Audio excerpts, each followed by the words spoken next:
బులెటిన్లో breaking news చూస్తున్నాం. Delhi liquor CBI కేసులో కవితకు డిఫాల్ట్ బెయిల్ పై విచారణ మళ్ళీ వాయిదా పడింది. రౌజ్ అవెన్యూ కోర్టు ఆగస్టు 5కు వాయిదా వేసింది. అయితే నిర్దేశిత గడువులో పూర్తి స్థాయి ఛార్జ్ షీట్ ను దాఖలు చేయడంలో సిబిఐ విఫలమైందని కవిత తరఫున న్యాయవాదులు వాదనలు వినిపించారు. ఛార్జ్ షీట్ లో తప్పుల సంగతి ప్రస్తావించారు. నిర్దేశిత 60 రోజుల గడువులో పూర్తి స్థాయి ఛార్జ్ షీట్ ను దాఖలు చేయడంలో సిబిఐ విఫలమైందని వాదనలు వినిపించారు.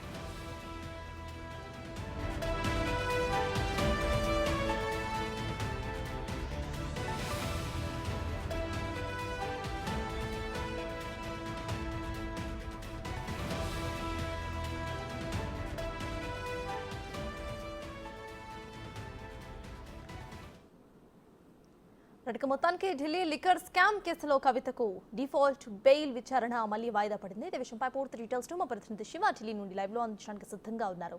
శివ, చెప్పండి, ఇటు కవితకి డిఫాల్ట్ బెయిల్ మళ్ళీ వాయిదా పడినట్టు తెలుస్తోంది. ప్రెసెంట్ అప్డేట్స్ ఏంటి? విచారణ ఎప్పుడయ్యే అవకాశం ఉందనుకోవచ్చు?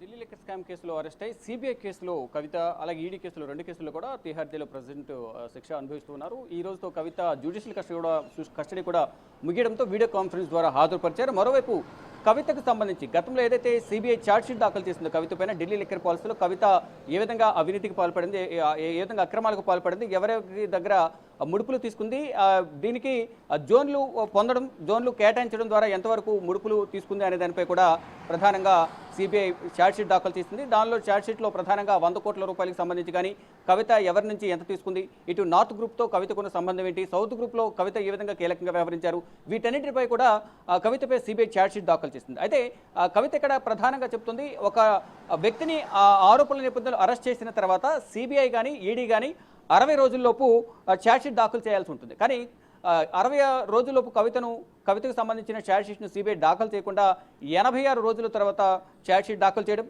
దాంట్లో కూడా అనేకమైన అవాస్తవాలు ఛార్జ్షీట్లో నమోదు చేశారు, అనేక అభియోగాలు నమోదు చేశారు. అవి కూడా అవాస్తవాలు అంటూ కూడా కవిత తరపున న్యాయవాదులు డిఫాల్ట్ బెయిల్ పిటిషన్ దాఖలు చేశారు.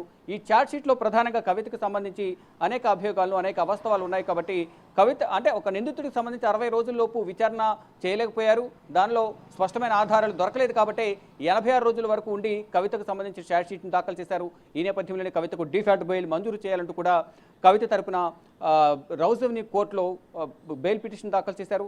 జూన్ 7వ తేదీన దీనికి సంబంధించిన ప్రధానంగా జూన్ 7వ తేదీన సిబిఐ అధికారులు అసంపూర్తితో కూడిన ఛార్జ్షీట్ను దాఖలు చేశారు. ఆ ఛార్జ్షీట్లో ఎటువంటి వాస్తవాలు లేవు అనేది ప్రధానంగా సిబిఐ దాఖలు చేసిన ఛార్జ్షీట్లో కవిత తరపున న్యాయవాదులు వాదనలు వినిపించారు. అంటే సిబిఐ కవితను ఏప్రిల్ 11న అంటే 2024 ఏప్రిల్ 11న కవితను అరెస్ట్ చేసింది. అంటే మార్చి 15న హైదరాబాద్లో ఈడీ అధికారులు అరెస్ట్ చేసిన తర్వాత ఈడీ అదుపులోనే అంటే జ్యుడిషియల్ కస్టడీలో భాగంగా తిహార్ జైల్లో ఉన్న సందర్భంలోనే ఏప్రిల్ 5వ తేదీన కవితను విచారిస్తామంటూ కూడా సిబిఐ పిటిషన్ దాఖలు చేసింది. 6వ తేదీన విచారించారు.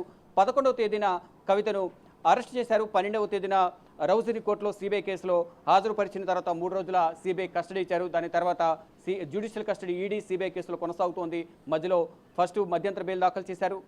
ఈడీ కేసులో తిరస్కరించింది రౌజ్ అవెన్యూ కోర్టు. తర్వాత రెగ్యులర్ బెయిల్ దాఖలు చేశారు. సిబిఐ ఈడీ కేసులో ఈ 2 పిటిషన్లు కూడా ఏప్రిల్ 23వ తేదీన రౌజ్ అవెన్యూ కోర్టు న్యాయమూర్తి తిరస్కరించారు. తర్వాత ఢిల్లీ హైకోర్టును ఆశ్రయించారు. ఢిల్లీ హైకోర్టులో కూడా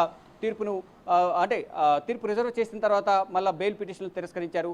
ప్రెజెంట్ సిబిఐ కేసులో డిఫాల్ట్ బెయిల్ పిటిషన్ దాఖలు చేసిన నేపథ్యంలో దీనిపై తదుపరి విచారణ అనేది ఆగస్టు 5కు వాయిదా వేశారు. ఇక నెక్స్ట్ ఒకవేళ ఇక్కడ కూడా డిఫాల్ట్ బెయిల్ కూడా తిరస్కరిస్తే ఢిల్లీ హైకోర్టులో కూడా 2 కేసులు కూడా బెయిల్ పిటిషన్ తిరస్కరించిన నేపథ్యంలో సుప్రీంకోర్టును ఆశ్రయించే అవకాశం కనిపిస్తోంది. అంటే సిబిఐ ఛార్జ్షీట్లో తప్పులు ఉన్నాయి కాబట్టి ఉన్నాయని కోర్టు కూడా పేర్కొందంటూ కూడా సిబిఐ దాఖలు చేసిన ఛార్జ్షీట్ పైన కవిత తరపున న్యాయవాదులు వాదనలు వినిపించారు. ఇక సిఆర్పిసి 167(2) ప్రకారం కవిత డిఫాల్ట్ పొందే హక్కుంది.